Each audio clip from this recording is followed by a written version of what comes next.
Bueno, está en línea Daniel Estico, periodista especializado en economía. Daniel, ¿cómo estás? Buen día. Hola José Luis, buen día, ¿cómo estás? Bien, bien. Bueno, queriendo pedirte un poco tu análisis. La semana pasada hubo toda una serie de movimientos. El Banco Central desarmó posiciones. Esas posiciones que desarmó afectaron directamente a los bancos. Se habla de que la suba de la cantidad de pesos que necesito para adquirir un dólar estuvo en correlación con este tema. El gobierno sostiene que no, que hay un libre flotación, que está dentro de la banda o por debajo de la banda. Y bueno, vos lo verás con mucho más detalle que yo, pero la guerra de egos entre opinantes de economía, algunos de ellos con mucha historia, que en algún momento creyeron que iban a ser parte del equipo de Milei, por momentos se vuelve hasta agotadora, ¿no?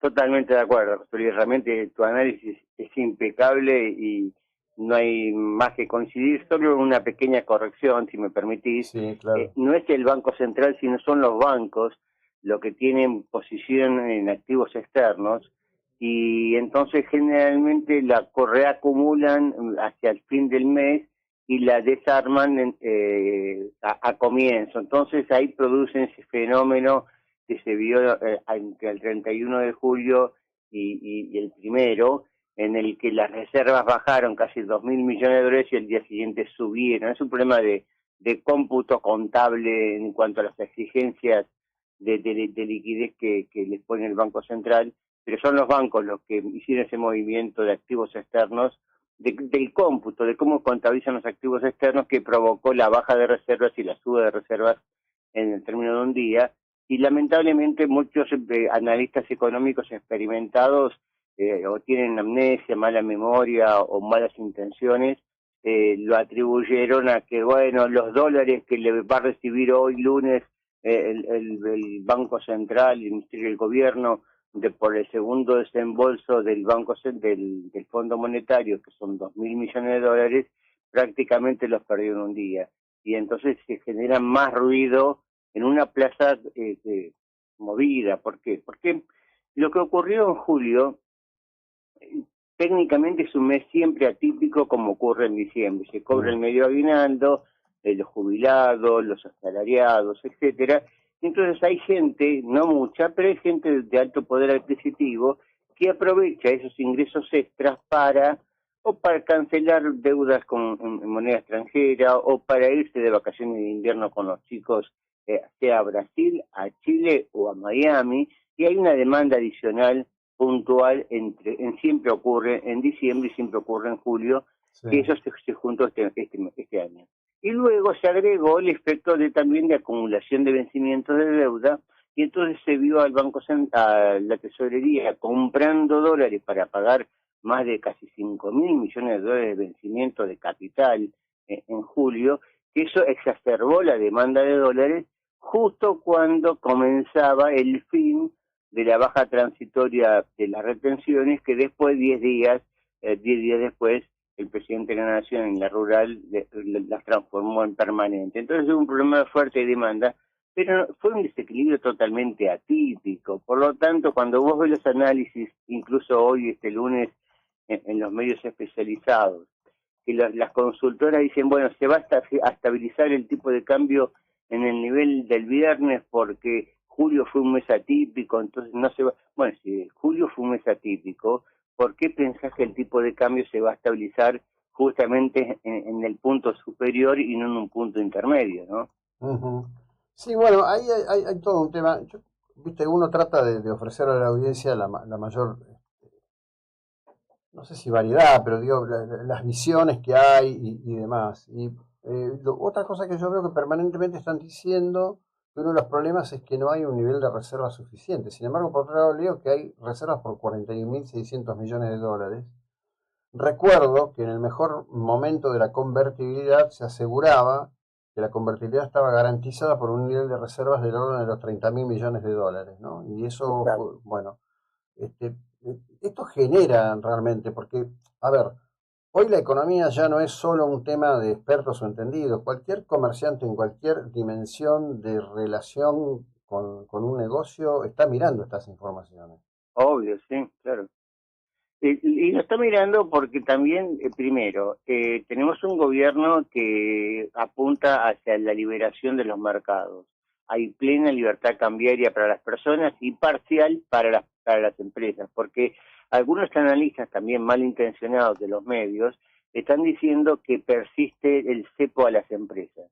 Y eso no es cierto. Persiste el cepo a las empresas por el giro de dividendos acumulados en el tiempo que duró el cepo entre el 2019 y el 2024, hasta el 2024, hasta el ejercicio de 2024.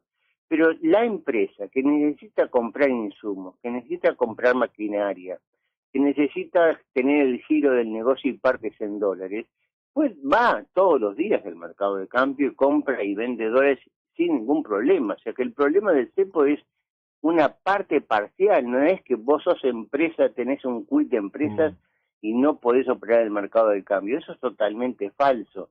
Sin embargo, ya está tan arraigado en muchos economistas y sobre todo en periodistas especializados en economía de medios de renombre, que están con esa cantilena y le meten ruido. Entonces uno dice, ¿quieren volver a lo que fue el pasado de más cepo, más regulaciones, que el gobierno te diga cuál es el tipo de cambio, cuál es la tasa de interés, o sea, quieren tener una economía encepada? Por un lado, predican que hay que ir en contra de todas las regulaciones y restricciones y trabas a la economía, y cuando el gobierno las implementa dice, no, pero el mercado necesita tener un horizonte de cuál es la política cambiaria, cuál es la política monetaria, y el gobierno la precisó, dijo, mirá, yo tengo como objetivo clave bajar la inflación para que baje la pobreza, para que la economía vuelva a crecer.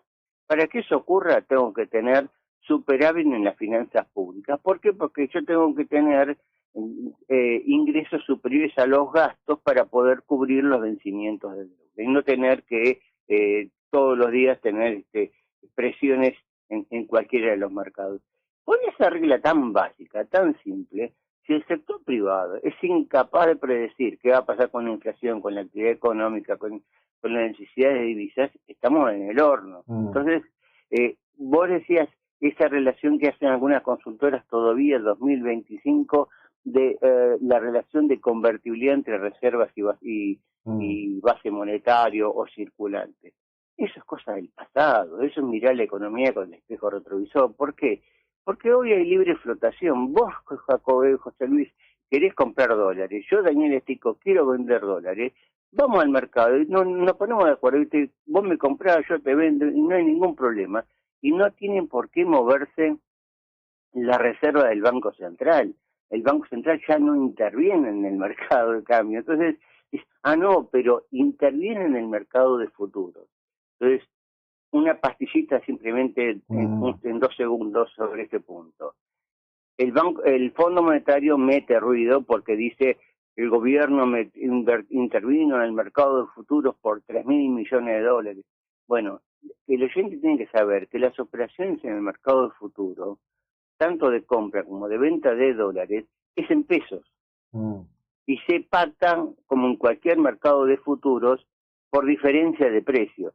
Vos me decís, sí, yo creo que el dólar va a estar a 1.400 y por lo tanto compro a 1.300, y el Banco Central te dice, pues en este caso, no, yo creo que va a estar en 1.300 y te vendo a 1.300. Y vos vas a perder porque vos estás convencido que vas a ir a 1.400 y me vas a tener que pagar la diferencia porque finalmente el dólar se quedó en 1.300. Bueno, en julio esa operación le implicó al Banco Central, por esta estampida transitoria que hemos explicado antes, una pérdida de unos, mejor dicho, el cálculo está hecho para los 3 meses, de mayo a julio, unos 500.000 millones de pesos.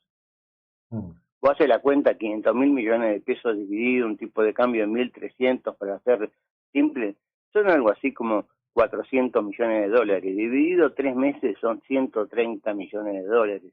Contra reservas que están en 40.000, es el 3% de las reservas, que con eso lo que hizo el Banco Central es no perder reservas, porque no entrega dólares, sino que entrega esos 500.000 millones de pesos al mercado, sino que le quitó un poco de inestabilidad cambiaria y volatilidad.